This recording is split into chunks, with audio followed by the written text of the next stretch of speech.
السلام عليكم، كي دايرين؟ لاباس عليكم؟ نتمنىكم تكونوا بخير وعلى خير، وهذا الفيديو ان شاء الله يلقاكم في احسن الاحوال. مرحبا بكم معايا في قناتكم وقناتي حلويات هند. اليوم ان شاء الله غادي نشارك معكم الحليوات الهلال اللي كتكون بكاوكاو والزنجلان. غادي تعجبكم ان شاء الله لانها كتجي هشيشه وكتذوب في الفم وبطريقه اللي سهله ان شاء الله، وكما قلت لكم يعني كتجي اقتصاديه. وحتى الاخوات اللي باقي ما صايبوش الحليوه نتمنى ان هذا الاقتراح ديالي يعجبكم. حنا راكنا كنصايبوها من زمان، يعني كتعجب الناس كاملين، وان شاء الله تعجبكم الا جربتوها بطريقتي. قبل ما ندوزو المقادير كنبغي دائما نشكركم، شكرا لكم على التعاليق الزوينه اللي كتخليو ليا في فيديوهات السابقه. لهلا يخطيكم. كنرحب بالناس الجداد اللي التحقوا بالقناه، كنقول لكم مرحبا بكم معايا، وحتى الناس القدام اللي كانوا معايا منذ بدايه القناه شكرا لكم بزاف. ومبروك عيدكم، الله يدخلوا عليكم ان شاء الله بالصحه والسلامه وداكشي اللي بغيتو في خاطركم يا ربي. بلا ما نطول عليكم ندوزو مباشره للطريقه والمقادير، خليكم معايا. بالنسبه للمقادير اللي غادي نحتاجو في الحلوى، عندي هنايا الدقيق، عندي زلافه ديال الزنجلان، زلافه ديال سنيده، وزلافه ديال الكاوكاو اللي محمر ومطحون، 250 غرام ديال الزبده، وزلافه ديال الزيت.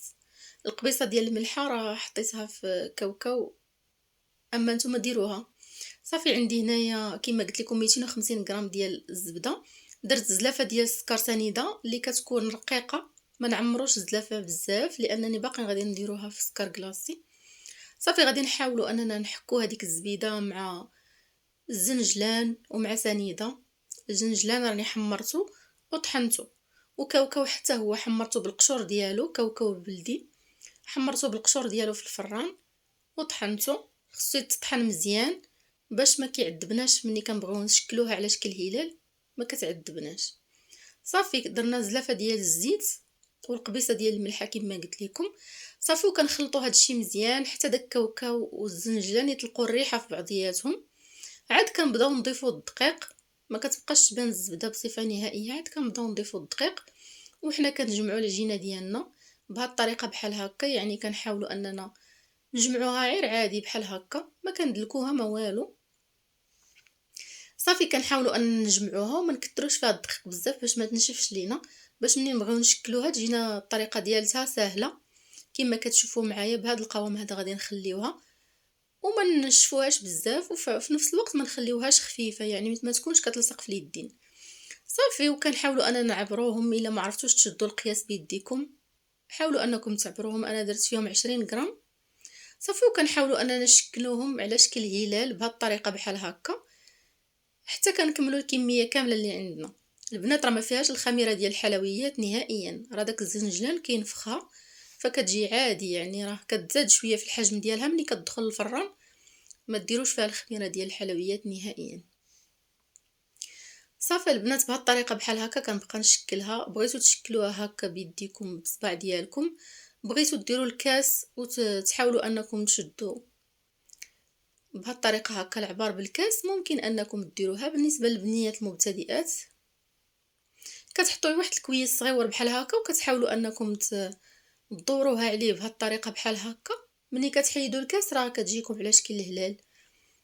الا ما عرفتوش تشدوا هكا العبار بيديكم وصافي. بهذه الطريقه بحال هكا كنحاولوا اننا نديروها على شكل هلال بهذه الطريقه بحال هكا. وتقدروا ديروها حتى طويله الا بغيتوا تبدلوا ليها من الشكل ديالها، ولكن هكا بالهلال كتجي زوينه بزاف، كتعطي واحد المنظر اللي هو زوين.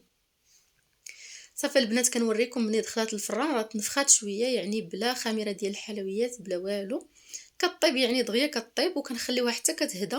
عاد كنمرمدوها في سكر كلاصي، ما نهزوش هي سخونه لان كتكون هشيشه وكتكون كتذوب في الفم، يعني خليوها حتى تبرد شويه. عاد ديروها في سكر ثقيل. بالنسبه للسكر كلاصي راه درت سكر اللي كيكون سبيسيال غربلته من قبل.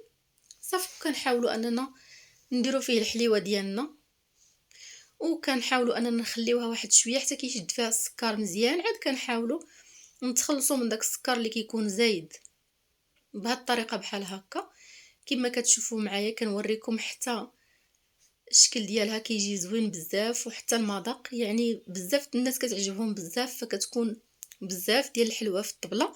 ولكن الاكثريه ديال الناس كيهزوها غير هي لاننا كتفكرنا بايام زمان وكتجي هشيشه وفيها واحد البنه زوينه زوينه بزاف، غتعجبكم ان شاء الله.